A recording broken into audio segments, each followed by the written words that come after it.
Salam sejahtera dan salam Malaysia Madani. Bersama saya Javinia Jimlajim dalam Berita Pagi Sabah edisi Ahad 10 November 2024. 67 juta ringgit diperuntukkan Kerajaan Persekutuan bagi projek naik taraf Jalan Lokawi sejauh 1.3 km bermula dari Bulatan Sabindo ke SMK Kinarut. Tender projek berkenaan akan dibuka kepada kontraktor selewat-lewatnya Januari tahun depan. Ahli Parlimen Papar Dato' Armizan Mohamad Ali memberitahu projek berkenaan akan dilaksana selewat-lewatnya pada Mei 2025 dan siap sepenuhnya dalam tempoh 3 tahun. Antara komponen projek ini yang utama adalah naik taraf jalan tunggal 2 lorong kepada jalan berkembar 4 lorong, 2 hala mengikut piawaian R5. Itu yang pertama, the main component of the project. Komponen-komponen lain pengambilan tanah, begitu juga akan membina sebuah jejantas pejalan kaki. Khususnya kita tahu dia akan sampai ke SMK Kinarut. Dato' Armizan berharap pembinaan sistem peparitan dalam komponen projek naik taraf jalan tersebut dapat menangani isu banjir di kawasan berkenaan. Dalam masa sama menyelesaikan isu kesesakan lalu lintas di kawasan Papar yang sekian lama menjadi masalah kepada pengguna yang melalui jalan tersebut. Program Ziarah Madani KPT at Sepanggar Inisiatif Kementerian Pendidikan Tinggi KPT menyantuni pelajar kurang berkemampuan dengan sumbangan komputer riba dan bakul makanan. Sumbangan itu bagi memudahkan mereka dalam urusan pengajian masing-masing. Sehubungan itu, Timbalan Menteri Pendidikan Tinggi Datuk Mustafa Sa'mud mahu institusi pengajian tinggi awam dan swasta mengenal pasti pelajar yang memerlukan agar bantuan seumpama dapat disalurkan. Ini memberi kelegaan kepada ibu bapa terutamanya supaya dapat menghantar anak-anak mereka ke IPT yang mereka pilih. Dan dari segi enrolment, kita nampak ada peningkatan. Jadi maknanya sudah tidak ada keciciran berlaku. Jadi peningkatan enrolment itu menunjukkan bahawa usaha-usaha yang dibuat oleh kementerian dan juga pihak kerajaan dapat membantu keluarga-keluarga B40 kita. Beliau ditemui media dalam program Ziarah Madani KPT at Sepanggar. Serahan bantuan kali ini melibatkan pelajar dari 3 institusi pengajian tinggi awam iaitu Universiti Malaysia Sabah, UiTM Cawangan Kota Kinabalu dan Politeknik Kota Kinabalu. Sementara itu, dalam perkembangan lain, Datuk Mustafa yang juga ahli Parlimen Sepanggar memberitahu laluan terbobon menghala ketuaran melibatkan jarak sejauh 2 km akan mula diselenggara esok. Laluan bersebelahan menghala ke Kota Kinabalu yang diselenggara awal bulan ini hampir siap 98%. Ia termasuklah pemasangan lampu jalan. Tegas beliau, pemantauan akan dibuat dari semasa ke semasa bagi memastikan kerja-kerja penyelenggaraan jalan berkenaan siap dalam tempoh sebulan sehingga hujung bulan ini. Usaha mempergiat program kesedaran penyakit thalassemia dalam kawasan Dun Tulid akan diperhebat. Ke arah itu, Kementerian Pembangunan Masyarakat dan Kesejahteraan Rakyat akan mengadakan mesyuarat berkenaan kesedaran penyakit thalassemia di Pejabat Daerah Suk Disember depan.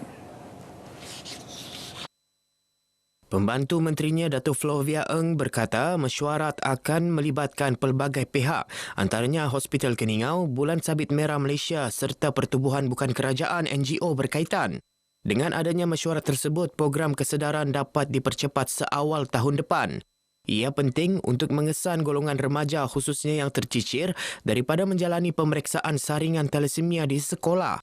Thalassemia kita tu yang terbanyak. Jadi kita cuba usahakan untuk mengurangkan pengidap thalassemia ini sebab kalau tidak ada pendedahan di situlah terjadinya di mana pasangan suami isteri itu tidak buat pemeriksaan terlebih dahulu sebelum berkahwin. Beliau ditemui RTM selepas merasmikan pelancaran Bulan Kebajikan 2024 dan program Sihat Sejahtera di Kampung Lanas. Setakat ini, Sabah merekodkan jumlah pesakit thalassemia tertinggi dengan lebih 2,000 pesakit. Ketika berucap, Datuk Flovia yang juga Adun Tulid memaklumkan Bulan Kebajikan merupakan acara tahunan Majlis Perkhidmatan Masyarakat Sabah MPMS yang diadakan setiap Oktober hingga November. Ia bertujuan menggabungkan usaha 24 organisasi bawah MPMS terdiri NGO kebajikan untuk meningkatkan kesedaran mengenai program dan perkhidmatan kebajikan. Dalam masa sama, menggalakkan komuniti menyertai hikmat sukarela kebajikan. Pelbagai inisiatif dilaksana untuk meningkatkan kerjasama antara Kementerian Belia dan Sukan KBS dengan pihak industri. Ini bagi memastikan graduan institusi latihan Kementerian Belia dan Sukan ILKBS terus relevan dengan keperluan industri. Ketua Setiausaha KBS Teknologis Dr. Nagulendran Kangayat Karasu berkata, konsep latihan ILKBS adalah merangkumi 80% latihan, manakala 20% pembangunan bina insan. Pendekatan ini dilihat mampu memperkukuh disiplin pelajar di samping mempersiapkan mereka menghadapi cabaran masa hadapan yang semakin kompleks. Beliau berucap merasmikan istiadat Convocation Institusi Latihan Kemahiran Belia Negara IKBN Kinarut kali ke-16. Tahun lalu, kadar kebolehpasaran graduan pendidikan dan latihan teknikal dan vocational TVET KBS adalah sebanyak 95.92%. Seiring hasrat kerajaan meningkatkan tenaga kerja berkemahiran tinggi kepada 35% dalam sektor ekonomi negara, KBS akan terus menambah baik dan menawarkan kursus berkualiti. Yayasan Usaha Maju YUM akan terus memainkan peranan dalam memperkasa bidang keusahawanan bagi menambah baik ekonomi rakyat. Usaha itu sekaligus membantu membasmi kemiskinan serta melahirkan usahawan berjaya saing dan dinamik.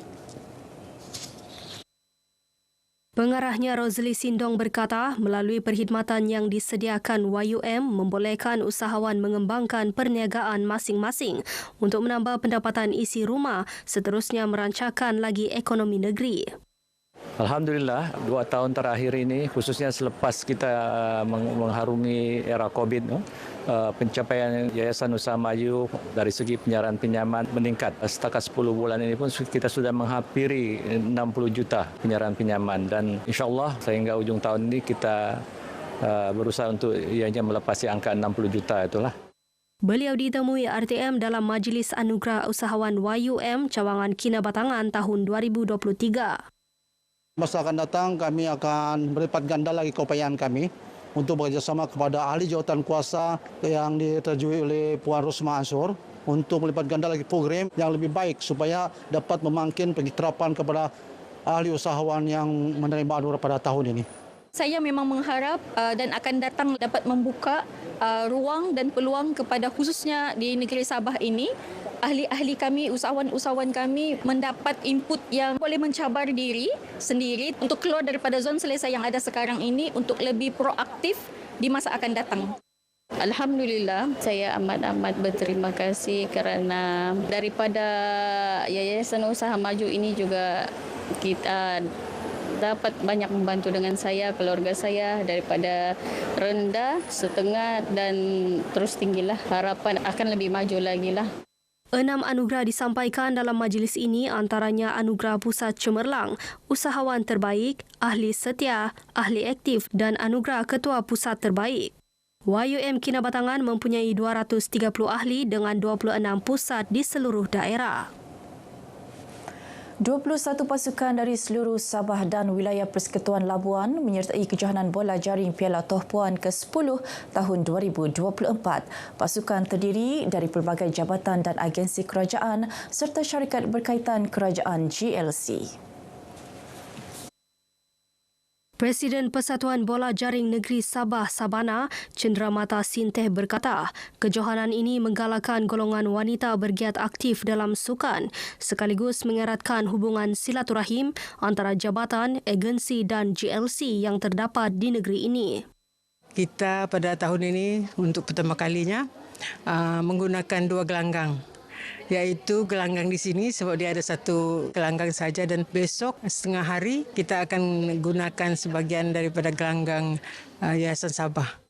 Beliau ditemui media dalam perasmian kejohanan ini yang disempurnakan isteri yang di-Pertuan Negeri, Toh Puan Norlida Tan Sri RM Jasni yang juga penaung Sabana. Kejohanan ini juga menjadi platform Majlis Kebajikan dan Sukan anggota-anggota Kerajaan Malaysia MAKSAK untuk mencari bakat baharu dalam kalangan kaki tangan wanita yang bekerja di sektor awam untuk mewakili Sabah dalam kejohanan Sukan MAKSAK Malaysia akan datang. Paparan itu mengakhiri berita pagi Sabah kali ini. Menyusul selepas ini berita pagi Sarawak. Dari sungai hingga segara, Palestin pasti merdeka.